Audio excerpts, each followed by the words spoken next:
Hello and welcome to water study centre. हमने exercise 3.1 start कर दिया था और हमने शुरुआत के 1, 2, 3 क्वेश्चंस को कंप्लीट कर लिए हैं। मुझे उम्मीद है कि आप सभी ने सारे के सारे क्वेश्चन बहुत ही बेहतरीन तरीके से समझ लिया होगा एंड अपनी कॉपी में लिख लिया होगा। और आज के इस लेक्चर वीडियो के अंदर हम क्वेश्चन नंबर 4 को कंप्लीट करने वाले हैं अपने एनसीईआरटी का। चलो जरा पढ़ते हैं क्या देकर रखा हुआ है। देखो, which of the following pair of linear equation are the consistent और inconsistent, if consistent obtain the solution graphically.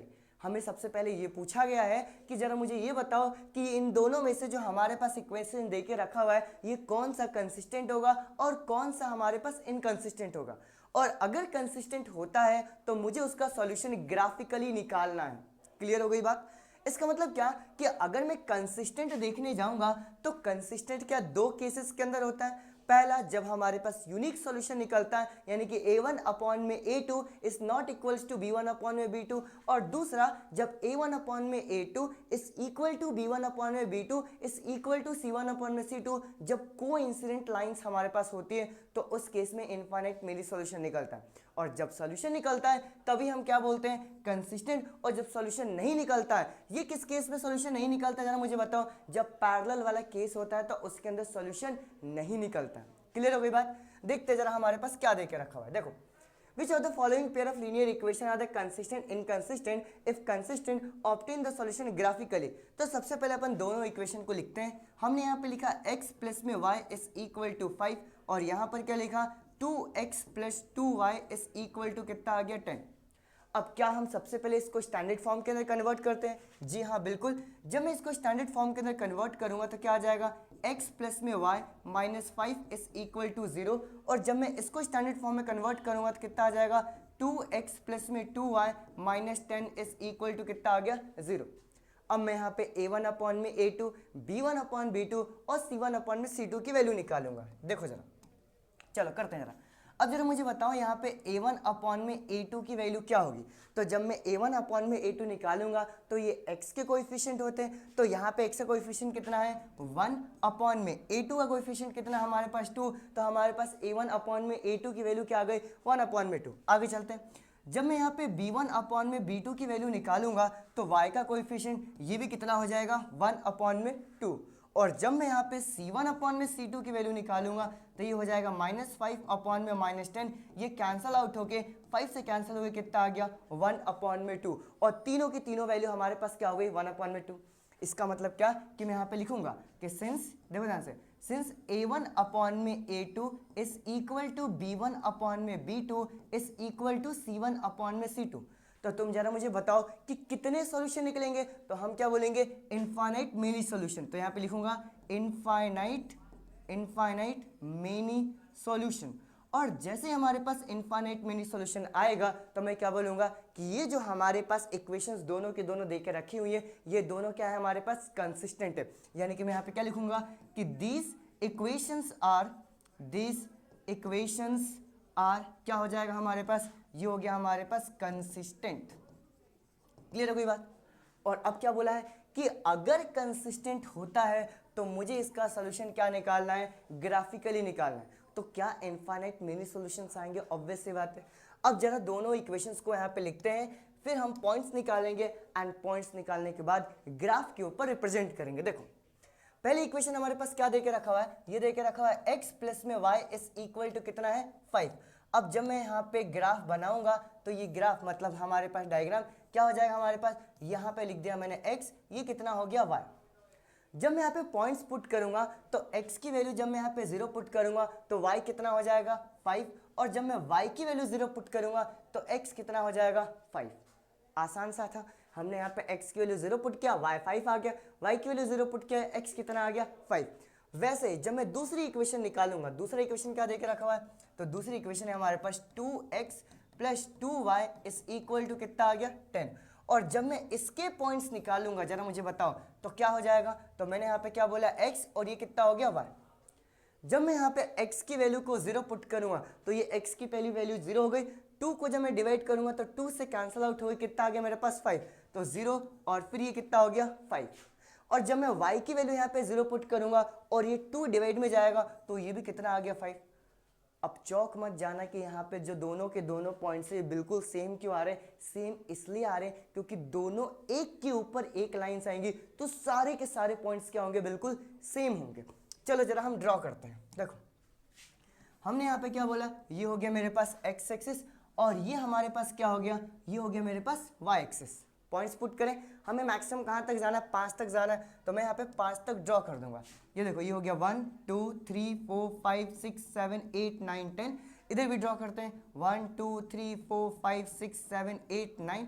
यहाँ पे 1 2 3 4 5 6 7 8। यहाँ पे भी 1 2 3 4 5 6 7। ठीक है, चलो जरा पॉइंट्स को पुट करते हैं। ठीक है, देखो जब मैं पहला पॉइंट पुट करूंगा तो क्या आएगा 0,5, तो x एक्सिस के ऊपर ये 0 हो गया और 5 यानी कि 1 2 3 4 5, क्या ये वाला पॉइंट हो गया, करेक्ट।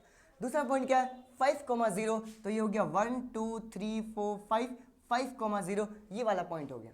और जब मैं इन दोनों को ज्वाइन करूंगा, ये हमारे पास ज्वाइन होके हमारे पास लाइन बन गई और ये लाइन हमारे पास एक के ऊपर एक आएगी, मतलब इसी के ऊपर हमारे पास सेकंड वाली लाइन भी है। तो अगर तुम ना भी ड्रॉ करो तो भी चल जाएगा, लेकिन बस क्या करना, ये 2 बार एरो जरूर कर देना। ये हमारे पास एरो और ये हमारे पास एरो, दोनों के दोनों इक्वेशन बिल्कुल सेम है, तो इसके हमारे पास क्या होंगे, दे हैव, मैं यहाँ पे लिखूंगा दे हैव इनफाइनाइट क्या मेनी सॉल्यूशंस। ठीक है, मैं इसको क्या बोलूँगा कि इसके इनफाइनाइट मेनी सॉल्यूशंस है। आसान सा क्वेश्चन था। ठीक है, आगे बढ़ते हैं नेक्स्ट क्वेश्चन की तरफ। देखो यहाँ पर भी हमारे पास वही करना है कि सबसे पहले मुझे ये पता करना है कि ये कंसिस्टेंट होगा कि इनकंसिस्टेंट होगा। देखो तो सबसे पहले इन दोनों को स्टैंडर्ड फॉर्म में कन्वर्ट करते, ये हो गया x माइनस वाई माइनस में 8 इज इक्वल टू 0, और इसका क्या हो जाएगा, ये हो गया 3x माइनस में 3y minus 16 is equal to कितना आ गया 0। चलो जरा अब a1 अपॉन में a2 की वैल्यूज निकालते हैं। जब मैं a1 अपॉन में a2 की वैल्यू निकालूंगा तो x का कोएफिशिएंट 1 अपॉन में 3 हो जाएगा। जब मैं b1 अपॉन में b2 की वैल्यू निकालूंगा तो y का कोएफिशिएंट -1 अपॉन में -3, ये दोनों कैंसिल आउट हो कितना आ गया 1 अपॉन में 3। और जब मैं c1 अपॉन में c2 की वैल्यू निकालूंगा तो देखो ध्यान से -8 अपॉन में -16, ये दोनों कैंसिल होके 8 2 टाइम्स में कट गया, कितना आ गया 1 अपॉन में 2। और ये निकालना क्या हम बार बार सेकंड क्वेश्चन और थर्ड क्वेश्चन के अंदर सीख चुके हैं। जी हाँ, अब जरा मुझे बताओ क्या ये दोनों इक्वल है, आंसर हाँ। क्या ये तीसरा वाला इक्वल है, आंसर है नहीं। तो मैं यहाँ पे बोलूंगा, क्या बोलूंगा कि a1 अपॉन में a2 is equal to b1 upon में b2 is not equals to c1 upon में c2। और जब ये शुरुआत वाली दोनों वैल्यू इक्वल रहती है और तीसरी वैल्यू इक्वल नहीं रहती है तो ये कंडीशन किसकी होती है, पैरेलल की। तो मैं यहाँ पे क्या बोलूंगा कि these lines are क्या हो जाएगा, पैरेलल। और अगर ये दोनों के दोनों लाइंस पैरेलल है तो कहीं पे इंटरसेक्ट नहीं करेंगे और कहीं पे इंटरसेक्ट नहीं करेगी, तो इसकी कोई सॉल्यूशन नहीं आएगा। दे डू नॉट हैव क्या हो जाएगा, एनी सॉल्यूशन, इनके कोई भी सॉल्यूशन नहीं होंगे। या फिर ऐसा ही बोल सकते दे हैव नो सॉल्यूशन, बात बराबर ही है। ठीक है, डन, समझ में आया। तो अब अगर ये मेरे पास इनकंसिस्टेंट आ गया तो यहाँ पे क्या लिखूंगा कि देयरफॉर these equations are क्या हो जाएगा, इनकंसिस्टेंट। ये क्या हो जाएगा हमारे पास, इनकंसिस्टेंट। डन, समझ में आया। तो पहला वाला सॉल्व किया, इनफाइनाइट मेनी सॉल्यूशन आया। दूसरा वाला हमने निकाला, हमारे पास क्या आ गया, पैरेलल यानी कि इनकंसिस्टेंट। अब तीसरा देखते हैं क्या देके रखा हुआ, अरे उधर चला गया क्या, तीसरा वाला देखते हैं। चलो देखो ये हमारे पास इक्वेशंस देके रखी हुई हैं। सबसे पहले ये स्टैंडर्ड फॉर्म में कन्वर्ट करने की क्या ही जरूरत है, ये तो ऑलरेडी स्टैंडर्ड फॉर्म में है। मैं यहाँ पे सॉल्व करता हूँ। मैंने बोला 2x प्लस में y माइनस में 6 इज इक्वल टू 0। फिर दूसरी इक्वेशन क्या है, ये है 4x है minus 4x minus 2y minus 4 is equal to कितना आ गया 0। जब मैं यहाँ पे a1 अपॉन में a2 की वैल्यू निकालूंगा तो ये 2 अपॉन में 4 कैंसल आउट होकर कितना आ गया 1 अपॉन में 2। डन, क्लियर होगी बात। आगे चलते हैं। जब मैं b1 अपॉन में b2 की वैल्यू निकालूंगा तो y का कोएफिशिएंट कितना हो गया 1 अपॉन में -2, ये कितना हो जाएगा -1 अपॉन में 2। ओ माय गॉड, यहाँ पर a1 अपॉन में a2, b1 अपॉन b2, ये दोनों वैल्यू ही हमारे पास इक्वल नहीं है, तो मैं c1 अपॉन में c2 निकाल के करूंगा क्या? मैंने यहाँ पे बोला a1 अपॉन में a2 is not equals to b1 upon में b2। चेक कर लो एक बार और, ठीक है। ये 1 अपॉन में 2 आ गया और यहाँ पे कितना आ गया 1 अपॉन -2, बिल्कुल सही। तो मैं यहाँ पे क्या बोलूँगा कि जैसे ये दोनों की दोनों वैल्यू इक्वल नहीं है, इसका मतलब क्या हुआ कि लाइंस क्या करेंगी, एक दूसरे को इंटरसेक्ट। तो यहाँ पे लिखूंगा कि देयरफॉर क्या हो जाएगा, लाइंस आर क्या हो जाएगा, इंटरसेक्टिंग। लाइंस हमारे पास क्या होंगी, इंटरसेक्टिंग्स होंगी। और अगर लाइन इंटरसेक्ट कर रही है तो ऑब्वियस सी बात है एक पॉइंट पे इंटरसेक्ट करेगी, एक पॉइंट पे इंटरसेक्ट करेगी, यानी कि यूनिक सॉल्यूशन निकलेगा। लेकिन अब हमें इसको सॉल्व करना है बाय ग्राफिकल मेथड से, ठीक है। तो वन बाय वन हम इक्वेशंस को लिखेंगे, इनके पॉइंट्स निकालेंगे, ठीक है। चलो पहला equation 2x plus y minus 6 is equal to 0। यहाँ पे लिखा मैंने 2x plus y minus 6 is equal to 0। देखो सही है क्या, 2x plus y minus 6 is equal to 0। सबसे पहले इस -6 को उधर भेजते हैं, तो ये इक्वेशन क्या हो जाएगी, 2x प्लस में y इज इक्वल टू 6। अब हम यहाँ पे x और y के पॉइंट्स निकालेंगे, ठीक है, डन। चलो ये हो गया x और ये क्या हो गया हमारे पास y, डन। अब मैं यहाँ पे x और y की वैल्यूज पुट करूंगा, पॉइंट्स निकालूंगा, ड्रॉ करूंगा। देखो x की वैल्यू हमारे पास जब 0 पुट करूंगा, ध्यान दो, x की वैल्यू जब 0 पुट करूंगा तो क्या y की वैल्यू 6 हो जाएगा। और जब मैं y की वैल्यू 0 पुट करूंगा तो x की वैल्यू क्या हो जाएगा, 2 डिवाइड में कैंसिल आउट हो, कितना आ गया मेरे पास 3। आसान सा। दूसरा देखते हैं, दूसरा हमारे पास क्या देके रखा हुआ है, 4x minus 2y minus 4 is equal to 0। यहाँ पे लिखा मैंने इक्वेशन, देखो 4x आगे माइनस 2y, ठीक है, minus 4 is equal to 0। Solve करूंगा तो कितना हो जाएगा, 4x माइनस में 2y इज इक्वल टू कितना आ गया हमारे पास 4। आसान सा था। x और y के पॉइंट्स जरा निकालते हैं, तो जब मैं x और y के पॉइंट्स निकालने जाऊंगा तो मेरे पास क्या हो जाएगा, ये हो गया मेरे पास x, ये हो गया मेरे पास y। पॉइंट्स जरा मुझे बताओ और सोचो। जब मैं यहाँ पे x की वैल्यू 0 पुट करूंगा, अगर जैसे मैंने यहाँ पे 0 पुट किया तो क्या है, -2 डिवाइड में जाएगा तो 2 कैंसिल होके क्या -2 हो जाएगा, ठीक है। गायब हो गया क्या, पूरे गायब हो गया। चलो यहाँ से फिर से करते हैं। चलो मुझे उम्मीद है कि लिख लिया होगा, ठीक है। ये पॉइंट्स अपन फिर से लिखते हैं। देखो इक्वेशंस हमारे पास क्या है, इक्वेशंस हमारे पास दे के रखी हुई हैं, सिर्फ इक्वेशंस लिखते सॉल्व करते, ठीक है। कहाँ गया, हाँ देखो ये हो गया हमारे पास क्या, 2x प्लस में y इज इक्वल टू 6। वो पूरी की पूरी स्लाइड ही गायब हो गई, ठीक है। एनीवे हम फिर से करेंगे इसको सॉल्व। देखो 2x प्लस में y इज इक्वल टू कितना आ गया 6। जब मैं x और y यहाँ पे निकालूंगा, ये हो गया x और y के पॉइंट्स, ठीक है। तो हमने क्या निकाला था, मैं फटाफट यहाँ पे लिख देता हूँ, है ना। मुझे उम्मीद है तुम्हें याद होगा। देखो x की वैल्यू जब मैंने 0 पुट करूंगा तो y कितना हो गया था 6, और y की वैल्यू 0 पुट करने पे x की वैल्यू कितना हो गया था 3। और इधर जब मैं पुट करूंगा तो कितना हो जाएगा, जरा मुझे बताओ। ये हो गया 4x माइनस में 2y is equal to 4, x और y वाले पॉइंट्स, ठीक है। जरा बताओ कितना हो जाएगा, यही है ना।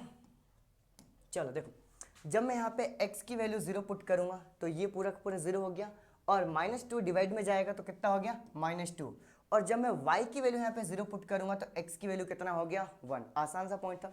x और y एक्सिस ड्रॉ करते हैं। देखो ये हो गया हमारे पास x एक्सिस, ठीक है, और ये हो गया हमारे पास क्या, y एक्सिस, डन। पॉइंट्स जरा लोकेट करते हैं। देखो पॉइंट जब मैं लोकेट करूंगा तो 1 2 3 4 5 6 7 8 9 10, इधर कितना हो जाएगा 1 2 3 4 5 6 7 8, यहाँ पे 1 2 3 4 5 6 7 8, इधर भी 1 2 3 4 5 6 7 8, ठीक है।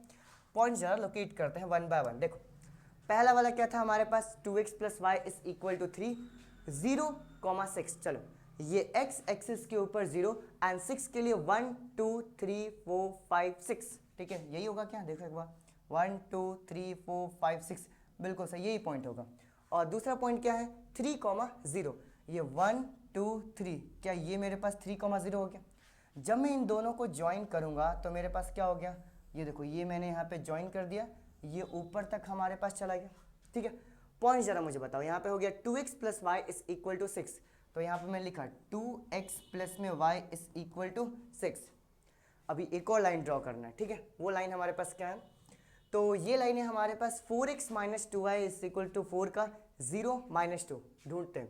ये x एक्सिस पे 0 माइनस 2 1 2, क्या ये वाला पॉइंट होगा? बिल्कुल सही। आगे चलते हैं, अगला क्या है 1,0, x एक्सिस के ऊपर 1,0, क्या यही वाला पॉइंट होगा? इन दोनों को जरा हम ज्वाइन करते हैं, ठीक है। ये हमारे पास नीचे तक आ गया। अब अगर मैं यहाँ पे एग्जैक्ट देखने जाऊँ तो क्या यहाँ से इधर आ रहा है ये वाला पॉइंट है, और ये पॉइंट क्या हो जाएगा हमारे पास 2,2। अब बस एक बार और चेक कर लेते हैं कि ये 2,2 उन दोनों इक्वेशंस को सेटिस्फाई कर रहा है कि नहीं कर रहा है। तो देखो, अगर मैं यहाँ पे 2,2 पुट करूंगा तो 2 2 जा 4 एंड 2 क्या 6 हो जाएगा। जब मैं यहाँ पर 2 पुट करूंगा तो 4 2 जा 8, माइनस में 4 कितना आ गया मेरे पास 4, मतलब ये दोनों इक्वेशंस को सेटिस्फाई कर रहा है। तो जैसे ही दोनों इक्वेशन को सेटिस्फाई कर रहा तो मैं यहाँ पे क्या बोलूँगा कि solution of this equation is, ठीक है, इज एट इंटरसेक्टिंग पॉइंट्स, ठीक है। और इंटरसेक्टिंग पॉइंट क्या देके रखा हुआ है 2,2, समझ में आया? तो मैं यहाँ पे क्या बोलूँगा कि देयरफॉर x की वैल्यू क्या हो जाएगी, x की वैल्यू हो जाएगी 2, और फिर मेरे पास y की वैल्यू क्या हो जाएगी, ये भी हो जाएगी 2। तो अभी तक हमने क्या किया है, हमने सॉल्व किया है सभी को। ये थर्ड वाला था, ठीक है। हमने क्या निकाला, हमने सबसे पहले x1 y1 निकाला जो कि स्लाइड में गायब हो चुका है, ठीक है, वीडियो में रिकॉर्ड हो गया होगा, तुमने देख लिया होगा। आगे चलते हैं, एंड फिर हमने इसको ग्राफिकली क्या कर दिया, सॉल्व कर दिया। आगे बढ़ते जाए नेक्स्ट क्वेश्चन की तरफ। एक और क्वेश्चन है अभी, देखो ये हमारे पास क्या देके रखा हुआ है। अगेन हमारे पास इक्वेशंस है, पहले स्टैंडर्ड फॉर्म में ऑलरेडी कन्वर्टेड है, इन दोनों को लिखता हूँ 2x माइनस में 2y माइनस में 2 इज इक्वल टू 0, और यहाँ पर 4x माइनस में 4y माइनस में 5 इज इक्वल टू कितना आ गया हमारे पास 0। जब मैं यहाँ पे a1 अपॉन में a2 की वैल्यू निकालूंगा तो क्या x का कोएफिशिएंट 2 अपॉन में 4 क्या कैंसिल आउट हो गया, ये 1 अपॉन में 2 हो गया। वैसे ही जब मैं यहाँ पर b1 अपॉन में b2 की वैल्यू निकालूंगा तो -2 अपॉन में -4 क्या कैंसिल आउट हो गया, ये मेरे पास 2 अपॉन में 4, और इसको भी कैंसिल आउट करूंगा तो क्या 1 अपॉन में 2 हो गया, डन। और जब मैं यहाँ पे c1 अपॉन में c2 की वैल्यू निकालूंगा तो ये -2 अपॉन में -5, ये दोनों कैंसिल हो कितना आ गया 2 अपॉन में 5। अब हमने क्या बोला, हमने ये बोला कि a1 अपॉन में a2 is equal to b1 upon में b2 is not equals to c1 upon में c2।